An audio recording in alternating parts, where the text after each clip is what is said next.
అందరికీ నమస్కారం అండి. ఈరోజు మనం శివల పద్మగారు రచించిన నాదే నీది ఒకటే కథ అనే ఓ చక్కటి కథను విందాం.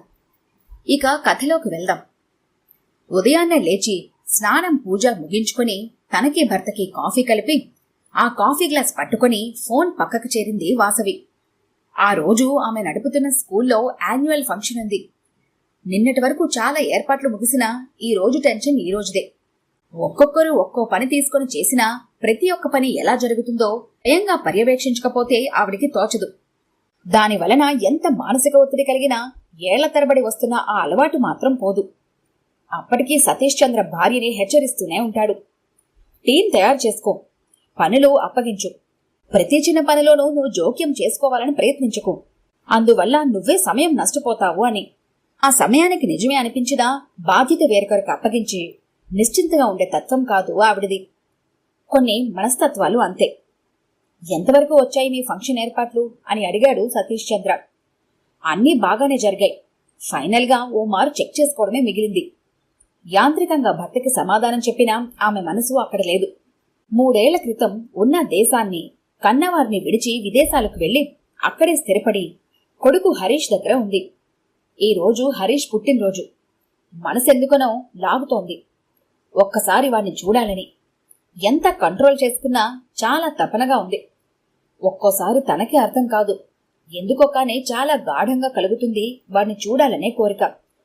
కాని అవకాశం లేదు కనుక బలవంతాన మనసుని వేరే విషయం మీదకు మళ్లించి ఆ ఊహని మర్చిపోవడానికి ప్రయత్నిస్తుంది. ఒక్కోసారి ఉక్రోషంగా ఉంటుంది. వాడు నా కొడుకు, నేను కనిపించితేనే వాడంతయ్యాడు, వాణ్ణి నేనెందుకు చూడలేను అని. ఆ ఉక్రోషంతో ఏడుపొస్తుంది. అనునయించిపోయిన భర్తపై విరుచుకుపడుతుంది. కొంతసేపటికి గాని నార్మల్ కాలేదు. ఈ ఒంటరితనం భరించలేక ఓ స్కూల్ ఓపెన్ చేసింది. పసిపిల్లలకిచ్చే పర్సనల్ అటెన్షన్ వలనో వాళ్ళకి నచ్చే విధంగా వాతావరణం ఉండడం వలనో చాలా కొద్ది కాలంలోనే ఆ స్కూల్ మంచి పేరు సంపాదించుకుంది. కొడుకంటే ఉండే మమకారంతో అతడి పుట్టినరోజు నాడే ప్రారంభించింది కనుక ప్రతి ఏడు దాన్నే యాన్యువల్ డేగా చేసి ఫంక్షన్ చేసుకుంటోంది. కనీసం మా హడావిడిలో ఈ బాధ గుర్తుకి రాదని. కాని ప్రతిసారి గుర్తుకు వస్తూనే ఉంటుంది. మనసు కాసేపైనా కలత పడుతూనే ఉంటుంది. గంటలో తయారై స్కూల్కి వెళ్లి ఒకసారి ఏర్పాట్లన్నీ చూసుకుని సంతృప్తిగా అనిపించాక తన రూమ్కి వచ్చింది వాసవి. రివాల్వింగ్ చైర్లో కూర్చుని తల వెనక్కి వాల్చి కళ్ళు మూసుకుంది. మనసంతా ఏదో తెలియని అశాంతి, శూన్యత.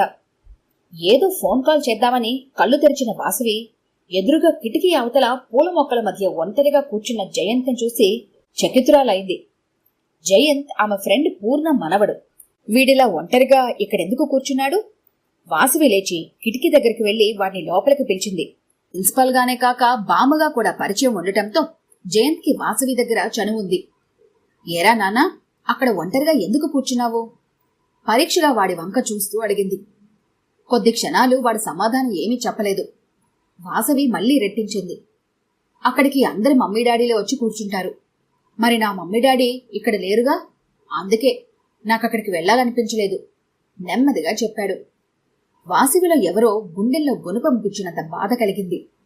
చిన్నబోయిన ముఖం, కాంతి లేని కళ్ళు. అయితే ఏమైందిరా? నాకు బాగా అనిపించదమ్మమ్మా. సుజిత్, సమీరా, యశ్వంత్ ముందంతా నాతో బాగానే ఆడుకుంటారు. వాళ్ల మమ్మీ డాడీ రాగానే వాళ్ల చెయ్యి పట్టుకుని ఉంటారు. పెద్ద గొప్ప. నా మమ్మీ డాడీ వస్తే నేను అలా వాళ్లతోనే ఉండేవాడిని. జయంత్ తల్లిదండ్రులిద్దరూ స్టేట్స్ లో ఉద్యోగం చేస్తున్నారు. చంటి పిల్లాడితో వెళితే చూసేవాళ్లు లేరని వాణ్ణి నెలలవాడిగా ఉన్నప్పుడే అత్తగారి వద్ద వదిలి వెళ్ళింది తల్లి. వాళ్లకు వచ్చే జీతంతో అక్కడ ఆయాని మెయింటైన్ చేయటం చాలా కష్టం. ఎలాగూ పొద్దున వెళ్లిన వాళ్లు అర్ధరాత్రి వరకు రాలేదు. రోజంతా పిల్లాన్ని వదిలి ఉండక తప్పదు. అందుకని మామ తాతగార్ల దగ్గరే వాడిని వదిలి వెళ్లారు.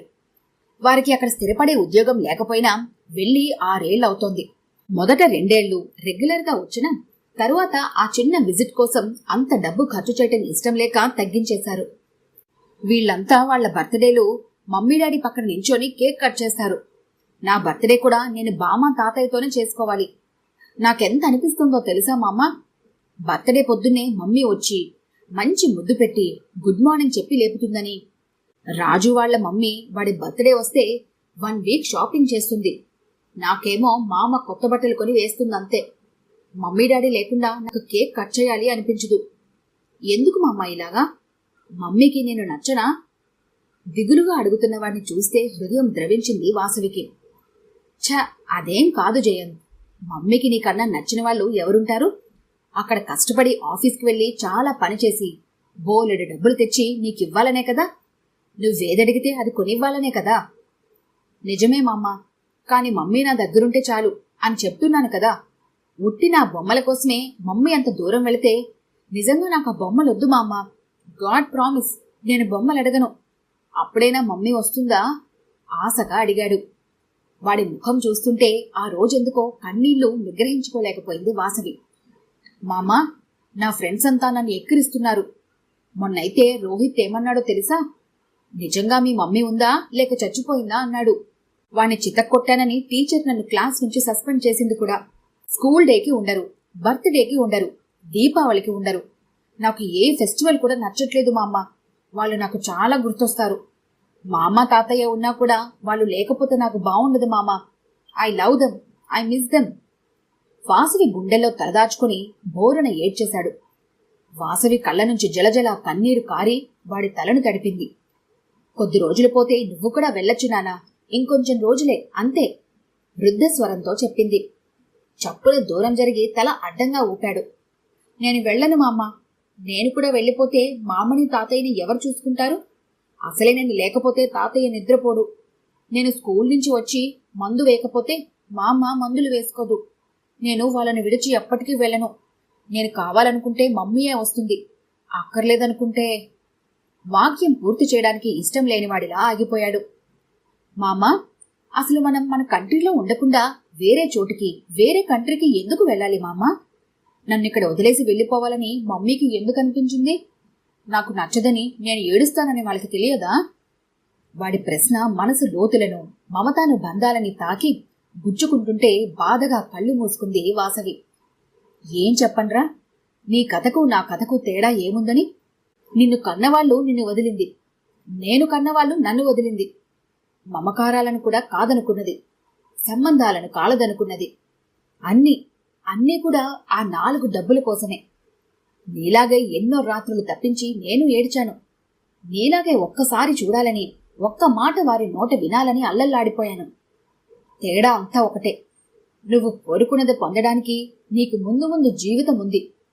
కాని నాకీ ఒంటరితనం నీడలో మృత్యువు వెంటాడుతోంది. ఏ మలుపులో ఊపిరి ఆగిపోతుందో అని నేను, ఏనాటికైనా నీ ఆర్తి వారి గుండెని తాకదాని నువ్వు ఎదురు చూస్తూనే ఉంటాము. అందుకే నీది నాది ఒకటే కథ. ఈ కథ కనుక మీకు నచ్చినట్లయితే లైక్ చేయండి, షేర్ చేయండి. మరిన్ని ఇంట్రెస్టింగ్ కథల కోసం మా ఛానల్ని తప్పకుండా సబ్స్క్రైబ్ చేసుకోండి.